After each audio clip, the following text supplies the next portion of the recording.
I wanted him to kind of see like just a little switch, little adjustment would have changed the outcome, right? And that's how jiu-jitsu works, is we build these techniques, but if something is not in place the way it's supposed to, it's not always the most sure, resolution, right? So when we're here, a lot of times what will happen is if the legs, relax your legs a little bit, if the legs get relaxed or get low below the hips, that's why it's so important for Anil to keep control with his legs above my hip bones, right? So like above the belt line.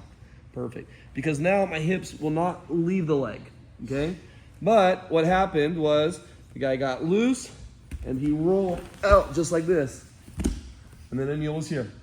And then they fought. Anil did not take the back. And he lost the position, okay? So what we're gonna do today is we're gonna learn how to deal with that. Go ahead and come on up, guys. When someone is escaping the position, how do we stay with it? Okay, so we're here. I sit up, I make a connection. Okay, so my partner starts to pretty much do like a headstand. He's gonna put his head on the ground and he's gonna start to inch his hips out. We're gonna let them out for now, okay?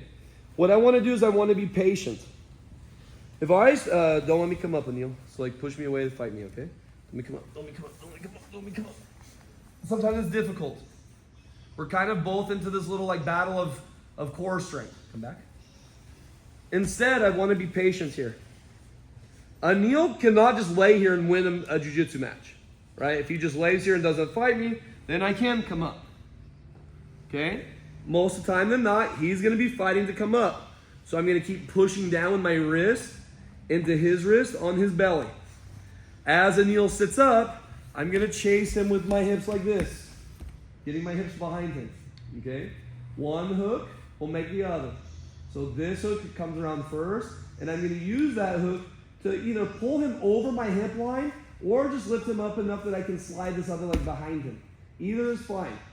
So what I mean by that is I might pull Anil over my hip line, this, making my second hook, or I might scoot and then slide my knee through, if that makes sense. So someone that was really strong or heavy, I might not be able to move them, so I need to move me. But if I can move them easily, then I'm going to use that hook to take him across and then start to attack.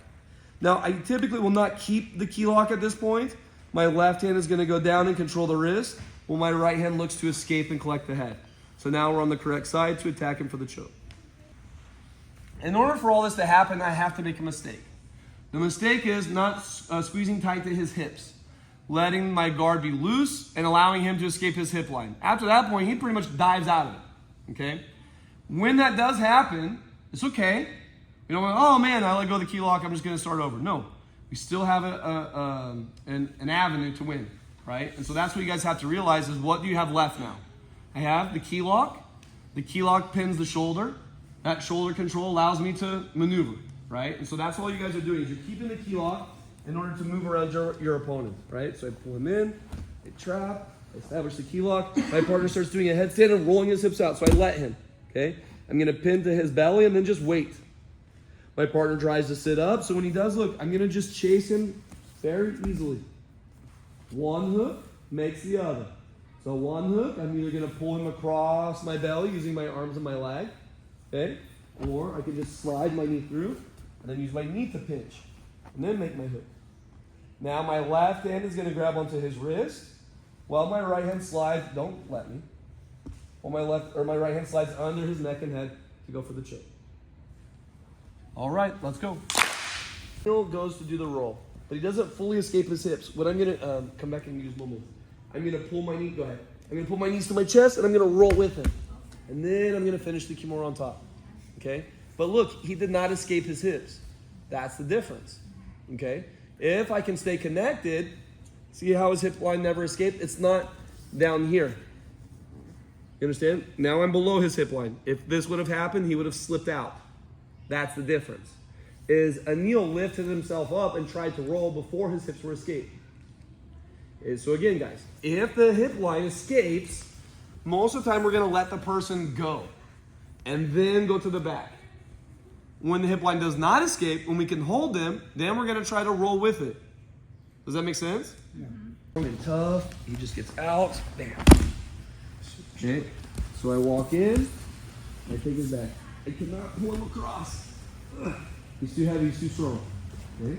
So look, I use my toes, my right toes, push, slide my knee, and then now my knee is like a wedge under his hip. You see? And now this leg, with my other leg, can move him. Right? Pulling with one, pinching with the other, then I make my hook. My left hand is going to grab the wrist, my right hand is going to go under the neck and around his neck, right? Grab the lapel. You guys can start going to like bow and arrow grip or even like a single wing choke. Okay? If you go to the mount,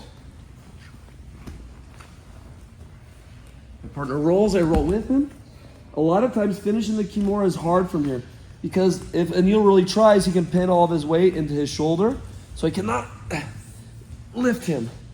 So a lot of times what I'll do is I'm gonna like rotate my wrist to get it down and in front, to get it down and in front of his arm, and I'm gonna push it out. And I'm gonna keep pushing out until I'm in an inverted arm lock, okay? So this is typically what I'm gonna do if my partner is determined to keep their shoulder on the ground. I'm just gonna open up their arm and attack, still using that same key lock, okay? If my partner tries to get up a little bit, then it's easy, I can tuck it behind their back and start finishing. Okay, last one, let's go.